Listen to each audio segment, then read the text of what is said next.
Me llamo Catalina Ibarra Fuentes. Tengo 34 años. Y la mañana que lo descubrí, estaba haciendo algo tan ordinario como preparar café. No estaba husmeando, no tenía sospechas, ni siquiera estaba bien despierta todavía. Estaba parada frente a la barra de la cocina con mi pants viejo de la universidad, revisando el teléfono de la manera en que lo haces cuando tu cerebro todavía no alcanza a tu cuerpo, moviendo el pulgar sin ver de verdad nada. Y entonces el algoritmo, que no le tiene lealtad a nadie, me puso enfrente un perfil que yo nunca había visto. Una cuenta pública, un nombre de usuario construido con una versión del segundo nombre de mi esposo. Y la publicación más reciente de esa cuenta era una fotografía de mi hermana, con mi vestido de novia puesto, en lo que parecía ser mi recámara, sonriendo como si estuviera exactamente donde debía estar. Puse mi taza sobre la barra, no la tiré, no hice ningún ruido. La puse muy despacio, de la manera en que manejas algo cuando tus manos se te han vuelto extrañas, y me senté en el piso de la cocina. No porque me haya desplomado, sino porque el piso se sentía como el único lugar honesto donde estar en ese momento. Estuve mucho tiempo navegando hacia atrás en esa cuenta. 11 publicaciones, 6 meses, y cada una de ellas era una puerta que yo no sabía que existía en mi propia vida. Pero me estoy adelantando.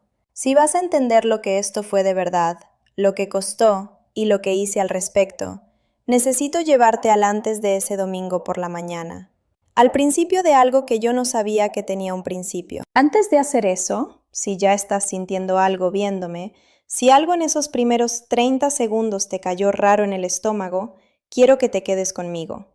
Dale like a este video, suscríbete para que no te pierdas lo que viene después, y compártelo con alguien que necesite escuchar esta historia. Déjame un comentario y dime desde dónde en el mundo me estás viendo y qué hora es allá. De verdad quiero saberlo. Aquí voy a seguir cuando regreses. Ahora sí, déjame llevarte al principio. Crecí en Puebla, Colonia Analco, en el lado oriente de la ciudad, a unas cuadras del río Atoyac. El tipo de colonia donde las casas están pegadas y todo el mundo sabe qué familias son ruidosas y cuáles son calladas. Nosotros éramos callados. Mi papá, don Ernesto, trabajó 23 años como técnico de mantenimiento en una fábrica textil en San Martín Texmelucan. Un hombre puntual, silencioso, que nunca faltó un solo día y que expresaba el amor siendo el que llegaba. Mi mamá, doña Carmen, sostuvo la casa con esa energía nerviosa y generosa que tienen ciertas mujeres mexicanas. Cocinaba para quien llegara. Nunca se quejaba del dinero en voz alta, aunque siempre andaba contándolo. Y tenía una habilidad especial para ver lo que sus hijas necesitaban, excepto cuando una de ellas parecía no necesitar nada, porque entonces asumía que todo estaba bien. Éramos dos, yo y mi hermana Valeria, 5 años menor. Y esto es lo que pasa cuando creces como la hija mayor en una familia como la nuestra. Nadie te asigna el papel de la responsable. Simplemente sucede, se va acumulando. Resuelves una cosa y luego otra, y un día volteas y te das cuenta de que resolver se ha vuelto toda tu identidad. Mi mamá no lo hizo con intención. Lo hizo porque yo era capaz y Valeria necesitaba más amortiguamiento. Y era fácil dejar que la capaz absorbiera más porque nunca parecía quebrarse. Me quebré. Solo que lo hacía en privado. Valeria era brillante y fácil y cálida, de una manera que hacía que la gente quisiera estar cerca de ella. Yo era la que se aseguraba de que la cosa funcionara. ¿Sabes cuál es la diferencia? La persona que ilumina el cuarto y la persona que se aseguró de que el cuarto estuviera listo antes de que llegara alguien. Tenía 22 años cuando entendí que esas no son contribuciones equivalentes, y que el mundo recompensa la primera y da por sentada la segunda. Y si alguna vez has sido la segunda, si alguna vez has sido la fácil, la capaz, la que todo el mundo asume que está bien precisamente porque nadie la está mirando con suficiente atención, creo que ya sabes a dónde va esta historia. No los detalles específicos, sino el sentimiento debajo de ellos. Esa soledad particular de ser en quien se apoyan y no ser vista al mismo tiempo. Si eso te está aterrizando en algún lugar real ahora mismo, dale like, suscríbete para que estés aquí para el resto de esto, y compártelo con alguien que lo entendería. Ahora déjame seguir. Atravesé mis veintes con cuidado. Me gradué de la UAP con beca parcial por promedio y trabajé los fines de semana en una papelería del centro histórico para cubrir lo demás. Terminé de pagar lo que debía a los 31. Recuerdo el día exacto porque me fui a sentar al Paseo Bravo después de hacer el último depósito, y llamé a mi mamá y ella dijo, «Ay, qué bien, mija», y luego me contó de inmediato algo que le estaba pasando a Valeria. Sostuve el teléfono lejos de mi oído por un segundo, solo un segundo. Después dije, «Sí, qué difícil», y lo solté. Tuve una relación a la mitad de mis veintes de la que no hablo mucho. Un hombre que se llamaba Rodrigo, encantador en todos los cuartos excepto en los que éramos solo los dos. Tenía 27 cuando finalmente entendí que es muy buena onda y con él me siento invisible, no son contradicciones. Una es la actuación y la otra es la verdad. Lo terminé.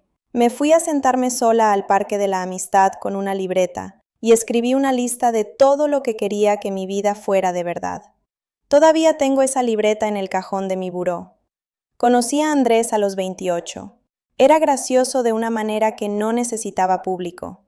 Me hacía sentir elegida, no conveniente, no fácil, sino específica y deliberadamente elegida. Nos casamos cuando yo tenía 31, un sábado de octubre, en un salón pequeño con cantera gris y velas en cada mesa en el centro histórico de Puebla. Mi vestido era de encaje marfil, corte sirena, con mangas largas de encaje. Me sentía exactamente yo misma dentro de él. Eso importa, va a importar después. Sofía vino a la boda. Sofía ha estado en mi vida desde el segundo semestre de la UAP.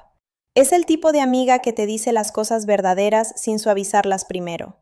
Cuando le presenté a Andrés esa noche, le dio la mano y sostuvo mi mirada un segundo más de lo normal. Y algo en esa mirada decía, estoy poniendo atención a esta persona. Si necesitas que te diga lo que encuentro, te lo digo. En ese momento no lo necesité. Hace 4 meses, esto es importante, Valeria me llamó un martes por la tarde. Estaba saliendo en serio con alguien, me dijo.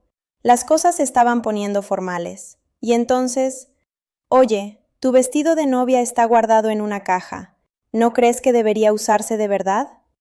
Lo dijo con calidez, casualmente, de la manera en que dices algo que has pensado y decidiste que es razonable.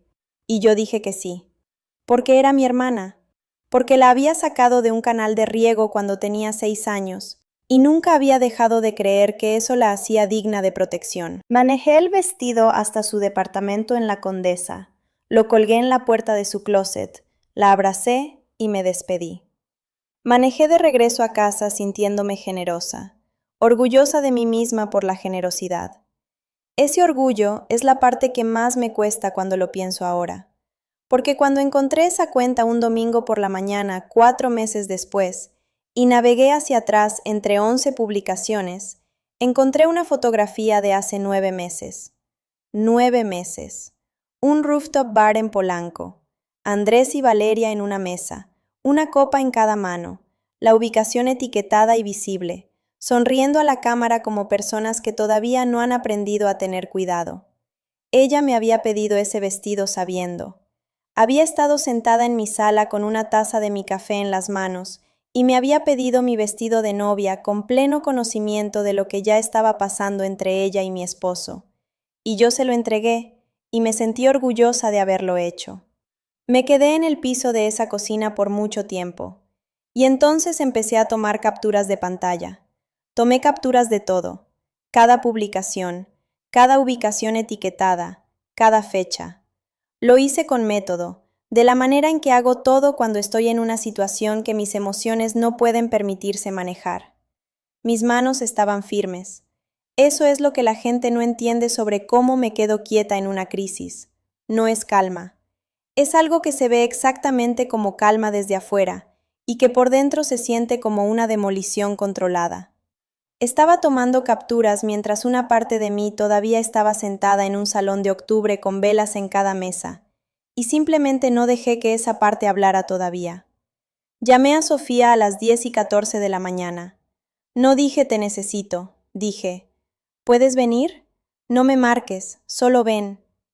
Llegó 22 minutos después todavía con su ropa de desayuno, una blusa wrap color óxido, pantalón negro de tiro alto, aretes de aro dorado grande que se movían cuando caminó por mi puerta.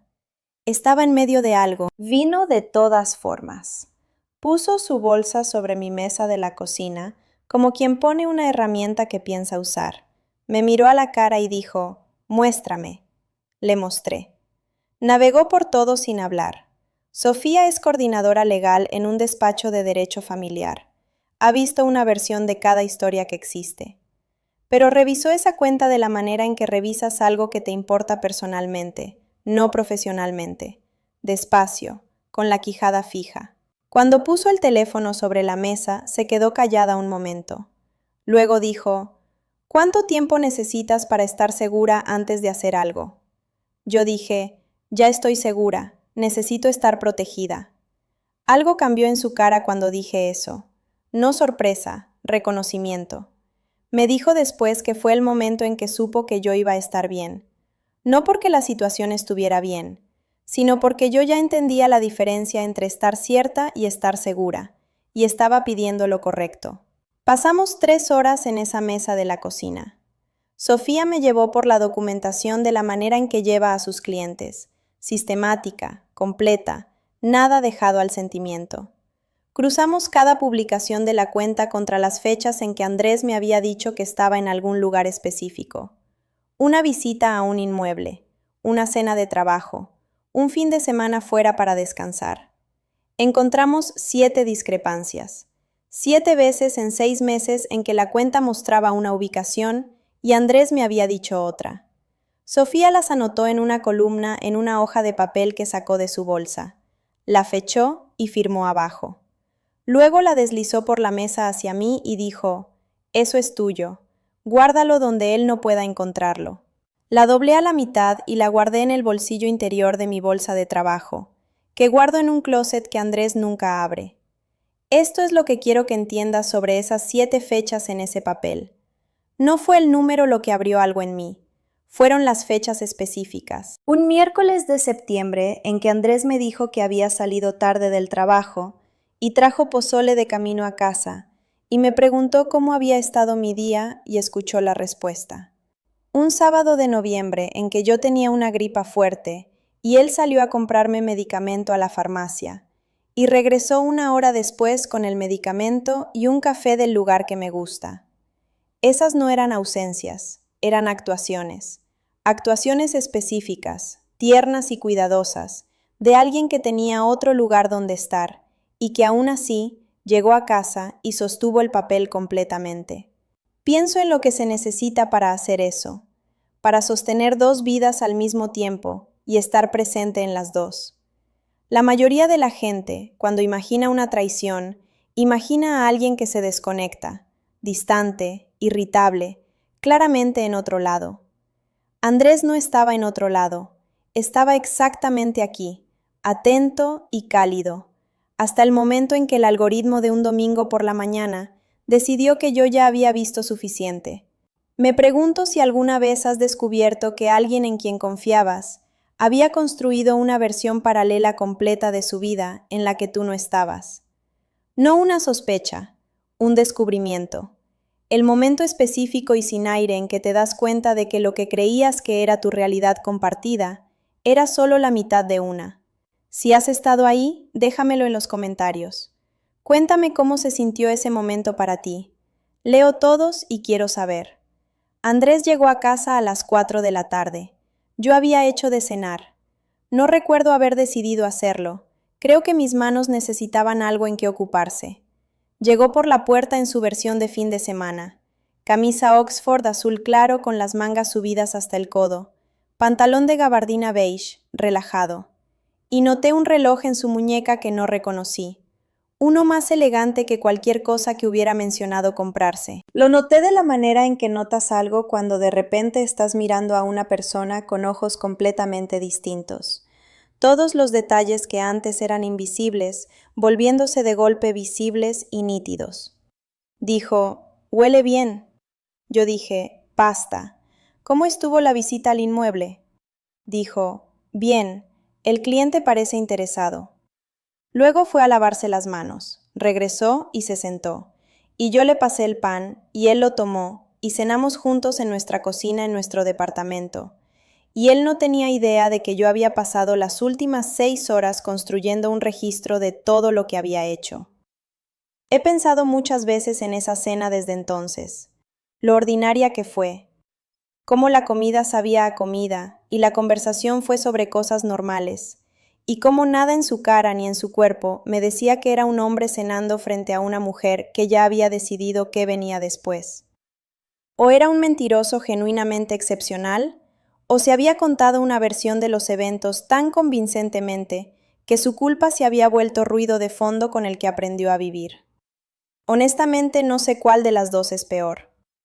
En los siguientes 11 días hice 4 cosas. Un martes, a la hora de la comida, fui a una sucursal del BBVA cerca de mi trabajo y abrí una cuenta de ahorros personal a mi nombre únicamente. La ejecutiva de cuenta era una chica joven con el pelo recogido y una sonrisa eficiente que se llamaba Karina, y fue rápida y amable, y no me hizo ninguna pregunta que yo no pudiera responder. Transferí una parte de mis ahorros personales, dinero que yo había ganado, dinero que siempre había estado a mi nombre, y manejé de regreso al trabajo, y comí un sándwich en mi escritorio, y contesté 17 correos, y nadie sabía que algo había cambiado. Pedí una cita con una abogada de derecho familiar, no el despacho de Sofía, uno diferente, al otro lado de la ciudad. Una mujer que se llamaba Verónica Sandoval, con oficina en la colonia Narvarte, diplomas en la pared y unos lentes con cordón que usaba colgados al cuello cuando no los necesitaba. Le conté lo que tenía. Revisó la documentación, me hizo 4 preguntas precisas y me dijo que había sido inusualmente meticulosa para alguien que llevaba menos de 2 semanas con esto. Le dije que siempre he guardado registros, solo que no sabía para qué eran. Llamé a mi mamá en Puebla, no para contarle. Todavía no estaba lista para darle eso. No estaba lista para la manera en que ella lo absorbería y lo convertiría en algo que necesitara manejar, y lo cargaría de manera distinta a como yo lo estaba cargando. La llamé solo para escuchar su voz. Habló de su jardín y de una vecina que había tenido un nieto, y de algo que Valeria le había dicho recientemente que le pareció chistoso. La dejé hablar. Me quedé sentada en mi carro en el estacionamiento del trabajo y escuché la voz de mi mamá y me recordé cómo se sentía lo incondicional, aunque fuera de segunda mano, aunque la persona que lo entregaba no supiera que lo estaba haciendo. Y entonces encontré la 4ª cosa, la que me había pasado de largo en mi primer recorrido por la cuenta, porque había estado tan enfocada en el vestido, en la recámara, en las publicaciones más recientes. Enterrada 9 publicaciones atrás. Una foto de hace 9 meses, antes de que Valeria me llamara por el vestido, antes de cualquier conversación sobre nada. Un rooftop bar en Polanco.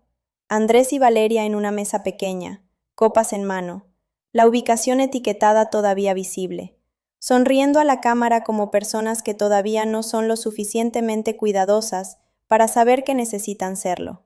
9 meses atrás. Valeria me había pedido el vestido 5 meses atrás. 4 meses pasaron entre esas 2 fechas. 4 meses durante los cuales mi hermana vino a cenar a mi departamento 2 veces. Me llamó un martes al azar para preguntarme cómo estaba. Me pidió prestados 300 pesos para algo que dijo que era una multa de estacionamiento. Y finalmente se sentó frente a mí en mi propia sala y me pidió mi vestido de novia. Me lo pidió sabiendo. Planeó la petición. La construyó como una solicitud razonable, cálida, de hermana.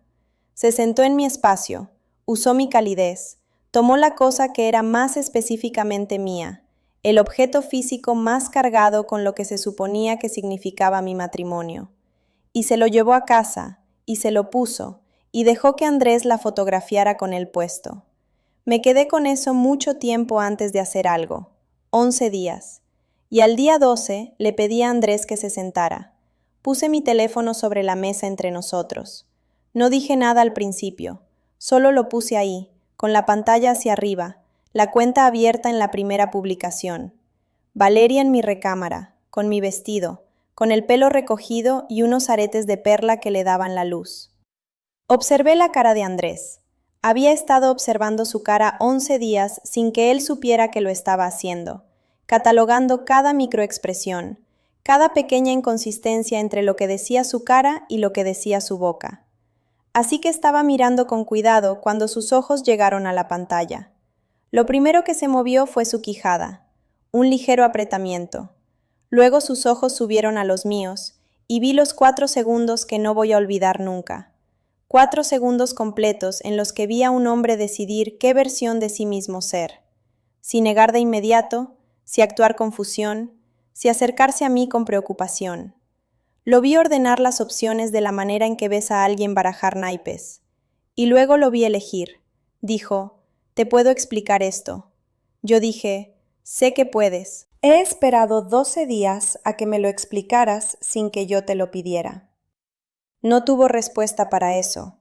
La carta que había elegido no funcionaba para la mano que yo estaba jugando, y él lo sabía. Y por un momento se veía genuinamente joven, de una manera que no había visto desde que éramos novios. Sin defensas, descubierto, la actuación caída completamente al piso. Pero no dejé que eso me moviera. No todavía. Había pasado 11 días asegurándome de poder sentarme en exactamente este momento sin que nada me moviera. Le dije que ya había hablado con una abogada. Le dije que tenía documentación de 6 meses atrás. Le dije que no me interesaba tener una conversación esa noche y que debería hacer arreglos para quedarse en otro lado mientras yo decidía qué venía después. Dije todo esto en voz baja, en el mismo registro que uso cuando le explico un cronograma de proyecto a un cliente. Medido. Terminado. Intentó 2 veces decir algo y lo dejé intentar, y luego lo miré fijamente hasta que los intentos se agotaron. Esa noche se fue con una bolsa. No azotó la puerta, eso se lo reconozco. Me quedé en la cocina después de escuchar su carro salir del estacionamiento y apoyé la espalda contra la barra y respiré. Solo respiré. La casa estaba completamente silenciosa, de una manera en que nunca antes había estado silenciosa. No el silencio de alguien que salió a hacer algo, sino una textura diferente. Un silencio que sabía que algo había cambiado. Llamé a Sofía. Contestó al primer timbre y no preguntó cómo había salido. Solo dijo, «Aquí estoy». Eso era todo lo que necesitaba. No llamé a Valeria esa noche. Me di una noche de no haberlo hecho todavía. Hice té, me senté en el sillón, vi algo en la televisión de lo que no te podría decir nada, y me dejé existir en las últimas horas antes de que mi hermana supiera que yo sabía. Porque una vez que hiciera esa llamada, no había versión de mi familia que siguiera siendo la misma. Era completamente consciente de lo que estaba a punto de alterar de manera permanente, y quería una noche más antes de alterarlo. La llamé a la mañana siguiente a las 9.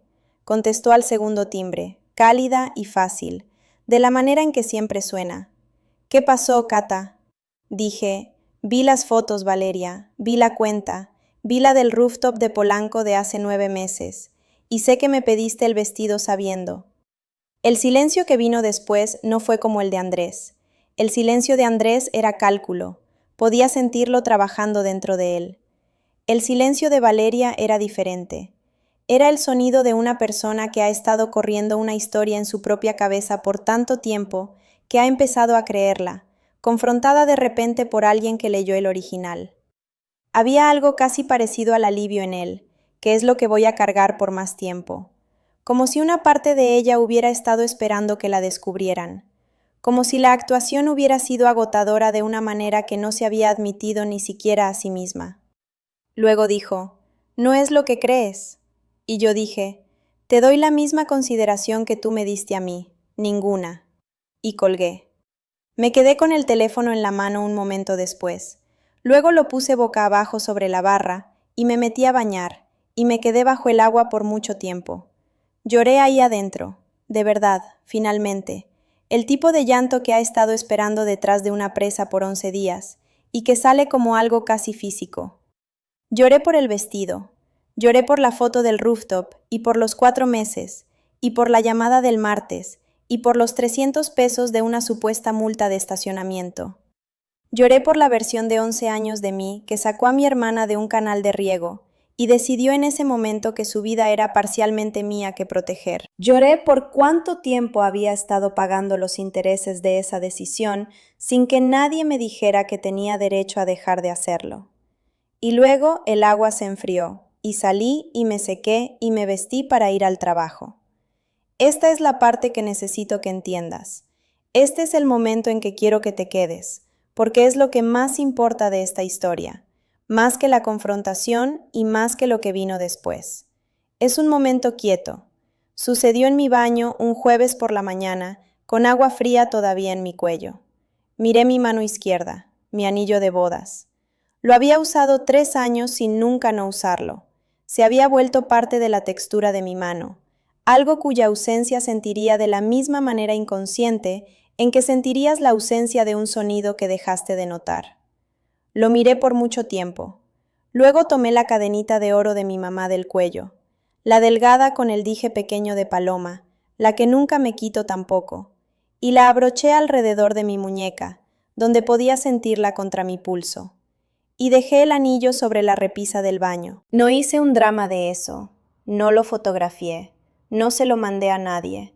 Solo lo dejé ahí y salí del baño y me fui al trabajo. Si esta historia te está llegando a algún lugar real, si algo de ese momento, el anillo sobre la repisa y la cadena movida a la muñeca, si algo de una mujer eligiendo en silencio qué se queda y qué deja, si eso aterrizó en algún lugar de ti que no esperabas, solo quiero decir, quédate conmigo, dale like, suscríbete, porque lo que viene después es la parte que lo cambió todo.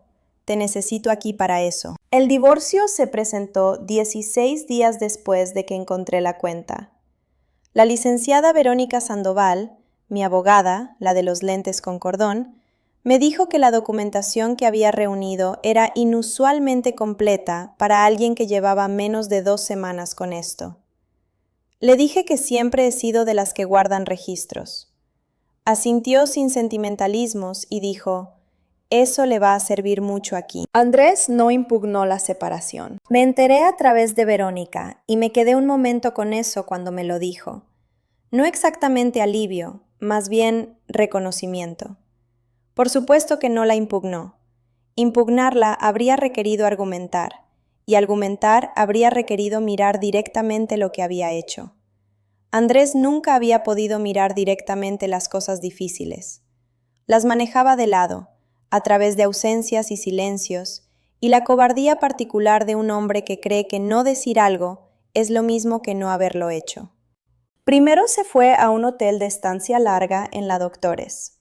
Luego, en menos de 6 semanas, a un departamento rentado cerca de la colonia donde vivía Valeria en La Condesa. Me enteré por Sofía, que lo había escuchado de una conocida en común.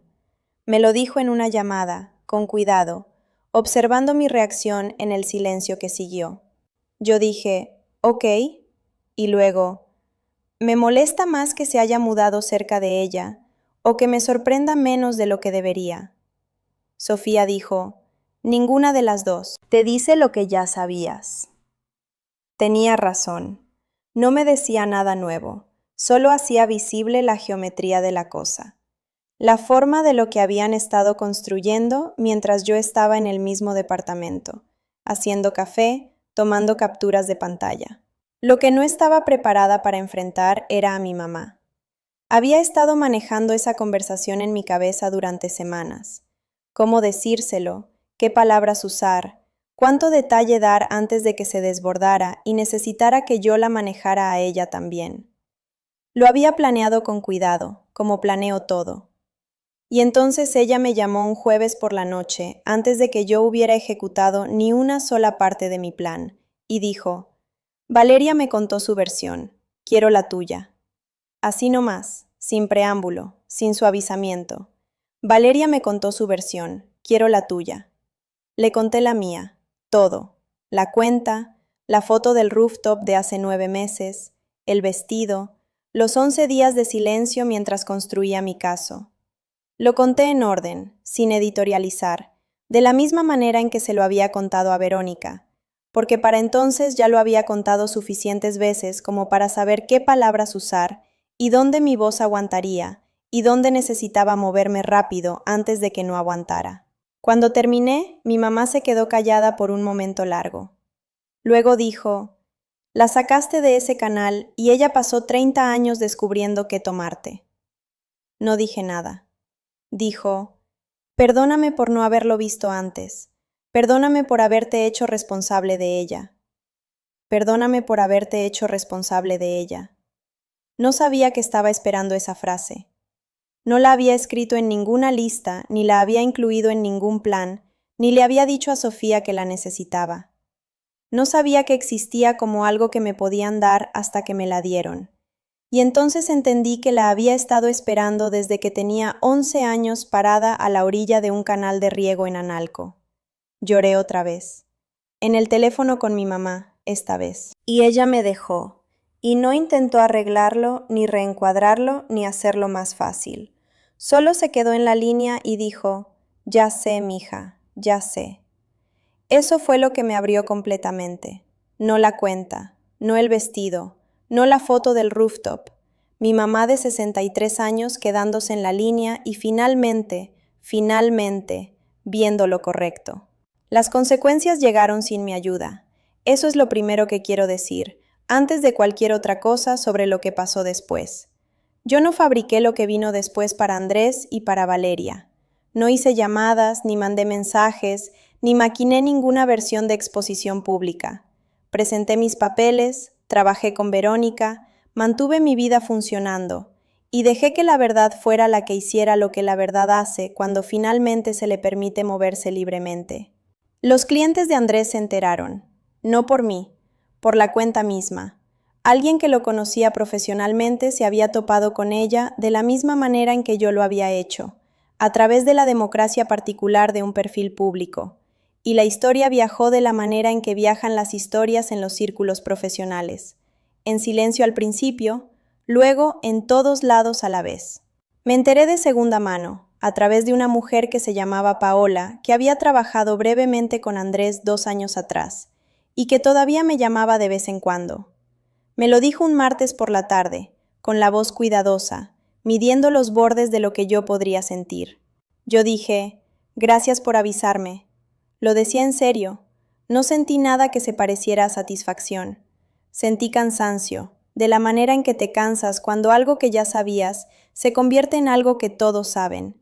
No vindicación, solo el peso de eso finalmente siendo compartido. La cuenta de Instagram de Valeria, la de lifestyle, la del seguimiento modesto y la estética cuidadosamente construida de ligereza y facilidad, perdió casi la mitad de sus seguidores en el espacio de 2 semanas después de que la historia circuló entre suficientes conexiones en común como para que fuera imposible no saberla. No publicó nada por casi un mes. Cuando regresó, el tono era diferente, más cuidadoso. El brillo particular que la caracterizaba había desaparecido, reemplazado por algo más plano que intentaba verse como crecimiento. No la seguí. Sofía me contaba porque Sofía es el tipo de amiga que cree en mantenerte informada para que nada te tome por sorpresa, que es su propia forma de amor. Mis papás manejaron desde Puebla para verme un sábado a finales del invierno. Solo ellos dos, sin aviso más allá de una llamada el día anterior. Mi papá entró, colgó su chamarra en el gancho junto a la puerta como siempre hace, miró alrededor de la cocina y dijo: «Se ve bien el departamento». Para mi papá eso era una declaración. Se sentó en mi mesa de la cocina y tomó el café que le hice, y habló del camino y del clima y de un problema con los canalones de la casa en Puebla, y no mencionó a Valeria ni a Andrés ni una sola vez. No porque no supiera, sino porque estaba ahí por mí, y entendía que estar ahí por mí significaba llenar mi cocina de cosas ordinarias. Mi mamá me abrazó por mucho tiempo cuando llegó. No el abrazo rápido y reflejo de Lola, uno de verdad, de los que reconocen algo. Se separó y me miró la cara y dijo: «Te ves como tú». No entendí qué quería decir al principio. Luego sí. Valeria no vino, no fue invitada. El límite no fue negociado ni explicado en ninguna junta familiar, ni hubo conversación alguna sobre qué se necesitaría para que las cosas fueran diferentes. Simplemente era lo que era, y mis papás lo aceptaron sin pedirme que lo justificara. Mi papá porque no es un hombre que requiere justificación para las cosas que son evidentes por sí mismas. Mi mamá porque había dicho lo que necesitaba decir en esa llamada del jueves y entendía que yo la había escuchado y que entre nosotras habíamos resuelto algo que llevaba mucho tiempo sin resolverse. Hubo 2 personas que regresaron a mí durante esos meses y que me sorprendieron. La primera fue una amiga de la universidad, una mujer que se llamaba Lucero, que se había ido alejando de mi vida de la manera en que la gente se aleja cuando los años se ponen ocupados y la distancia se hace ancha. Se había enterado de lo que pasó a través de la red de personas que nos conocían a las 2, y me mandó un mensaje que decía simplemente: «Debí haber mantenido mejor el contacto. Lo siento. ¿Podemos hablar?». Hablamos 2 horas en videollamada un domingo por la tarde, y lo que me llamó la atención fue que no actuó la compasión. Solo me trató como a una persona que le daba gusto volver a conocer, que era exactamente lo que necesitaba y que no había pensado en pedir. La segunda fue la hermana mayor de Andrés, una mujer que se llamaba Ruth, que siempre me había caído bien, y que en las reuniones familiares siempre había parecido observar a su hermano con la cautela particular de alguien que ha conocido a una persona toda su vida y entiende completamente sus puntos débiles. Ruth me mandó una tarjeta física, por correo, con estampilla y mi dirección en su letra. Decía: «No tengo derecho a pedirte nada, y no te estoy pidiendo nada. Solo quería que supieras que lo que pasó estuvo mal, y que yo sé que estuvo mal. Lo siento mucho». Guardé esa tarjeta. La puse en el cajón de mi buró y no la he movido desde entonces. Las personas que no regresaron las acepté sin amargura. Sin tristeza, no. Hay una diferencia. La amargura es lo que pasa cuando mantienes la herida abierta, necesitando que las personas que te lastimaron la reconozcan. La tristeza es solo el peso honesto de la pérdida, y la pérdida es real, y no iba a pretender que no lo era. Escribí una carta. La escribí en mi mesa de la cocina un domingo por la mañana. La misma mesa, la misma cocina, la misma hora del mismo tipo de luz pálida de invierno que había estado entrando por esa ventana cuando encontré la cuenta. Lo hice deliberadamente. Quería escribirla en el mismo lugar, a la misma hora, porque quería sentir la distancia entre ese domingo y este. Quería sentarme dentro de la prueba de que me había movido. No le mandé la carta a Andrés, no se la mandé a Valeria. La escribí para mí, no como actuación y no como proceso, y no como algo que pretendía compartir con nadie. La escribí porque soy una persona que siempre ha guardado registros, y este era el registro que necesitaba que existiera. Un documento que dijera, con mis propias palabras, con mi propia letra, lo que había pasado y lo que había hecho al respecto, y quién era yo al otro lado de ello. La cosa central que escribí, la línea a la que regresé, la que tachaba y volvía a escribir 3 veces antes de encontrarla bien, fue esta. Lo más peligroso que hice fue hacerme fácil de dar por sentada, y lo más valiente que hice fue dejar de hacerlo. Se la leí a Sofía esa tarde. Estábamos hablando por teléfono y se la leí de la manera en que le lees algo a una persona cuya opinión es la que importa. Cuando terminé hubo una pausa, y luego dijo: «Así mero es». Solo eso. Sin elaboración, sin adición. Así mero es. ¿Qué es la cosa más Sofía que pudo haber dicho? Y fue perfecta. Me quedé con el departamento. Renegocié la hipoteca a mi nombre solo. Verónica me ayudó a navegarlo, metódicamente, de la manera en que ella navega todo. Deposité la liquidación en la cuenta de ahorros que había abierto ese martes a la hora de la comida, la que Karina, la ejecutiva, me abrió siendo eficiente y amable, y sin hacer preguntas difíciles. No le dije a nadie el monto. Era mío, y no necesitaba ser compartido, ni explicado, ni hecho cómodo para que nadie más lo supiera. Un sábado a principios de la primavera, empaqué las últimas cosas de Andrés en una caja.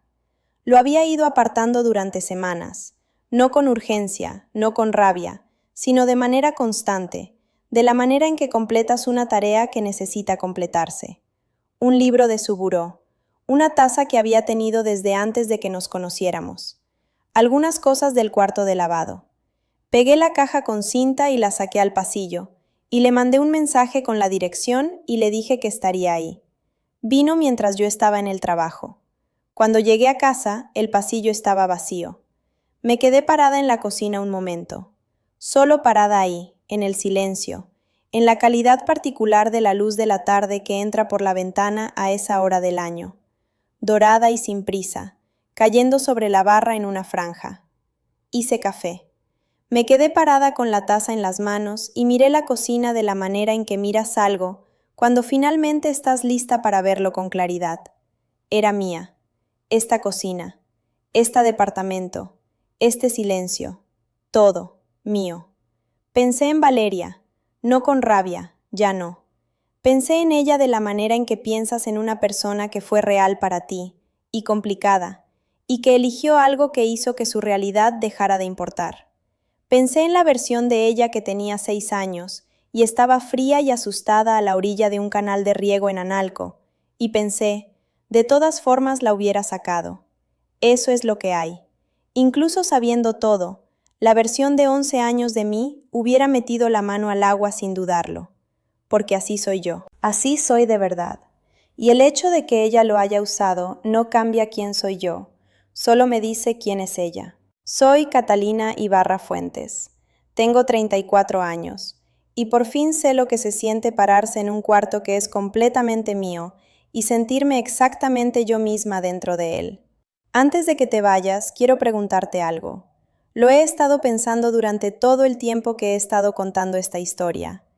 ¿Alguien ha usado alguna vez tu amor por ellos como la herramienta específica que necesitaba para lastimarte? No la indiferencia, el amor. La puerta que dejaste abierta porque confiabas en ellos, y el hecho de que la dejaste abierta por lo que eres tú, no porque fueras ingenua. Déjamelo en los comentarios. Leo todos y quiero saber lo que cargas. Si esta historia se quedó contigo, si alguna parte de ella fue verdadera para algo que has vivido o algo que has visto vivir a alguien que quieres, dale like. Suscríbete para que estés aquí para el siguiente y compártelo con alguien que necesite escuchar que ser la capaz, la fácil, la que sostiene todo, eso no es lo mismo que ser la que merece menos. Nunca fue lo mismo. Y si nadie te lo ha dicho con suficiente claridad todavía, espero que hoy haya sido el día en que alguien lo hizo. Espera. Antes de cerrar, necesito contarte la parte que casi no cuento. La parte que pasó entre escribir la carta y empacar la caja. Porque hay algo que dejé afuera y que creo que importa, y no estaría siendo honesta contigo si terminara aquí sin decírtelo. Hubo una noche, como 3 semanas después de que Andrés se fue, en que me senté en el piso de la sala, no de la cocina, de la sala esta vez, con las luces apagadas y la ciudad entrando por la ventana como siempre entra la Ciudad de México de noche, con ese rumor constante que nunca termina del todo. Y tuve un pensamiento que no le había dicho a nadie, ni a Sofía, ni a mi mamá, a nadie. El pensamiento era este: ¿y si parte de esto fue culpa mía? No de la traición, eso no tiene vuelta de hoja y no me pertenece a mí, sino de algo más viejo y más difícil. ¿Y si me había vuelto tan buena sosteniendo todo, tan eficiente en aparecer y resolver y seguir funcionando, que en algún punto dejé de ser una persona para las personas más cercanas a mí y me convertí en una función? ¿Y si mi capacidad de no necesitar nada en voz alta había creado, sin quererlo, la ilusión de que yo no necesitaba nada en absoluto? No lo digo para excusar lo que hicieron, repito, no los excusa. Pero me lo pregunté de todas formas, sentada en el piso de la sala con la ciudad haciendo su ruido afuera, porque soy honesta conmigo misma, aunque no sea cómodo serlo. Y lo que encontré, cuando me quedé con la pregunta el tiempo suficiente como para no salir corriendo de ella, fue algo que no esperaba. Encontré que la respuesta era sí, parcialmente, en la parte que me pertenece a mí. No porque yo hubiera hecho algo malo, sino porque había aprendido, desde muy chica, a tratar mi propia necesidad de ser vista como algo secundario, algo que podía postergarse indefinidamente porque siempre había algo más urgente. Y esa costumbre, repetidas suficientes años, no solo me había hecho invisible para los demás, me había hecho parcialmente invisible para mí misma. Había perdido el hábito de saber lo que quería antes de que alguien más lo necesitara primero. Eso no me lo hicieron ellos, eso lo construí yo, con mucha práctica, desde los 11 años. Y sentada en el piso de la sala con las luces apagadas, entendí que la parte más importante de lo que tenía que hacer no era el divorcio, ni la cuenta bancaria, ni los papeles con Verónica, ni ninguna de las cosas externas que había manejado con tanta eficiencia. La parte más importante era aprender a ser visible para mí misma primero, a saber lo que necesitaba antes de que llegara la crisis que lo hiciera evidente, a dejar de tratar mi propio bienestar como algo que podía atenderse cuando todo lo demás estuviera resuelto, porque todo lo demás nunca termina de resolverse, y eso significa que nunca llegas. Me levanté del piso, prendí la lámpara pequeña de la esquina, fui a la cocina, calenté agua, hice manzanilla, la de sobres que guardo en el cajón de arriba, la que huele a mi mamá porque ella siempre la hacía cuando algo estaba difícil. Me senté en la mesa y me tomé el té en silencio, sin teléfono, sin televisión, sin nada que hacer más que estar ahí. Y pensé, esto también es una forma de empezar. Hay cosas que cambiaron después de eso, pequeñas y concretas. Empecé a ir los sábados por la mañana a un mercado de productores en la colonia Xoco. Uno de esos mercados donde la gente llega temprano y camina despacio, y nadie tiene prisa de llegar a ningún otro lado. Compraba lo que me daba curiosidad, no lo que necesitaba. Jitomates que olían como deben oler los jitomates. Flores de temporada que ponía en un vaso sobre la barra porque sí, porque me gustaban, porque no necesitaban ninguna otra razón de estar ahí. Empecé a llamarle a mi papá los martes. No a mi mamá, que es con quien siempre he hablado, a mi papá. Llamadas de 10 minutos en las que él me contaba del jardín, o de algo que había visto en las noticias, o de un vecino que había arreglado su coche él solo, y en las que yo le contaba de mi semana, y en las que ninguno de los dos decía nada particularmente importante, pero en las que yo colgaba sintiéndome, de alguna manera que no sé explicar del todo bien, menos sola que antes de marcar. Empecé a ir a nadar los miércoles por la mañana antes del trabajo, a una alberca pública en la del Valle, fría y un poco ruidosa y nada glamorosa, donde llegaban señoras de 60 años y niños de preescolar, y un señor mayor que siempre llegaba antes que todos y siempre se iba el último. Me gustaba el agua, me gustaba el ruido sordo que hace el agua cuando metes la cabeza, y todo lo demás deja de sonar. Me gustaba que durante 40 minutos los miércoles por la mañana, lo único que tenía que hacer era mover el cuerpo de un lado al otro de la alberca. Cosas pequeñas. Sé que son cosas pequeñas, pero las cosas pequeñas son las que construyen la textura de una vida, y yo había pasado muchos años construyendo la textura de vidas ajenas sin prestar suficiente atención a la mía. Sofía me dijo algo un día que no he olvidado. Estábamos comiendo en un lugar en la Roma, uno de esos lugares donde las mesas están demasiado cerca y la comida tarda pero vale la pena. Y yo le estaba contando del mercado y de la alberca y de las llamadas con mi papá los martes, cosas que en otro momento me habrían parecido demasiado ordinarias para mencionar. Y Sofía me escuchó toda, y luego me miró y dijo, «Oye, ¿te das cuenta de que estás construyendo una vida que es tuya de verdad? No de nadie más, tuya». No dije nada en ese momento. Le di un sorbo a mi agua y miré por la ventana a la gente pasando en la calle, y me quedé con eso. Luego dije, sí, creo que sí. Y era verdad. Hay una última cosa que quiero decirte, y es esto. El día que encontré la cuenta en el teléfono, parada en la cocina con mi pants de la universidad y mis pantuflas de casa y la taza de café en la mano, ese día, en ese momento, yo era la misma persona que soy ahora. No me hice más fuerte después de la crisis, ya era así. Lo que la crisis hizo fue quitarle las capas de encima a algo que ya estaba ahí, algo que había estado ahí desde los 11 años parada a la orilla de un canal, algo que nunca se había ido aunque yo me hubiera acostumbrado a no verlo. La fortaleza no es lo que construyes cuando todo se cae, es lo que ya tenías y que la caída te obliga a reconocer. Lo que sí construí después, lo que sí es nuevo, es la decisión de no volver a tratar esa fortaleza como algo que existe para el beneficio de los demás primero y el mío después, si es que sobra tiempo. Ya no hay ese orden, ya no funciona así. Me llamo Catalina Ibarra Fuentes.